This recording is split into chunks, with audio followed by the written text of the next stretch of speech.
Assalamu alaikum everyone. Welcome back to my channel. Today is the last part of somniferous poisons. Let's discuss some drugs. Meperidine, which is also called pethidine. ये एक important drug है जो nervous system पर strongly affect करती है. इसका medical use होता है लेकिन इसका अब्यूज़ भी रिपोर्ट हुआ है। ये ड्रग मसल्स को अफेक्ट करती है और मसल ट्विचिंग, ट्रेमर्स और कन्वलियंस कॉज करती है जिससे पेशेंट को जर्की मूवमेंट्स और फिट्स होते हैं।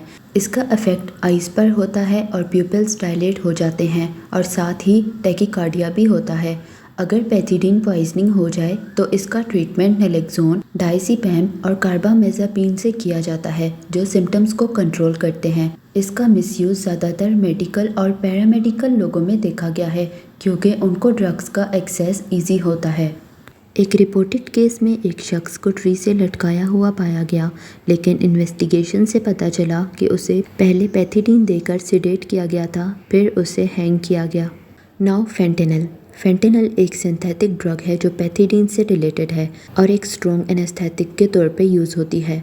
इसका एब्यूज़ ज़्यादातर वेस्टर्न कंट्रीज़ में रिपोर्ट हुआ है। इसकी ख़ास बात यह है कि इसका ड्यूरेशन ऑफ एक्शन बहुत कम होता है और ये ब्रेन में बहुत जल्दी एंटर कर जाता है। आईवी इंजेक्शन के बाद सिर्फ 5 मिनट में ही मैक्सिमम एनाल्जेसिक इफ़ेक्ट्स प्रोड्यूस करता है। ये पेनफुल स्टिमुलाई के रिफ्लेक्सेस को सप्रेस कर देता है, मीन बॉडी के नेचुरल रिस्पॉन्सेस को ख़त्म कर देता है। ये हार्ट पर भी इफ़ेक्ट करता है और वेगल स्टिमुलेशन की वजह से हार्ट रेट कम कर देता है। साथ ही ये सीवियर रिस्पिरेटरी डिप्रेशन भी कॉज करता है जो कि डेंजरस हो सकता है। इस सिचुएशन में नैलेक्सोन दिया जाता है ताकि रिस्पिरेटरी डिप्रेशन और मेंटल इफ़ेक्ट्स को रिवर्स किया जा सके।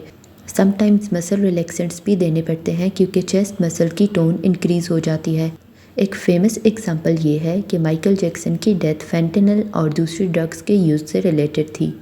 Now propofol. प्रोपोफोल एक बहुत पावरफुल एनेस्थेटिक ड्रग है जो कॉमनली सर्जरी के दौरान पेशेंट्स को अनकॉन्शियस करने के लिए यूज़ होती है।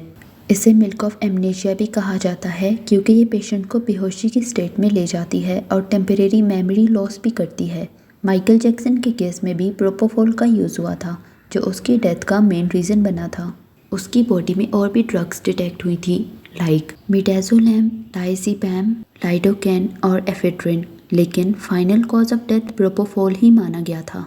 So that was the last part of somniferous poisons. If this helped you, please like, share and subscribe. Thank you.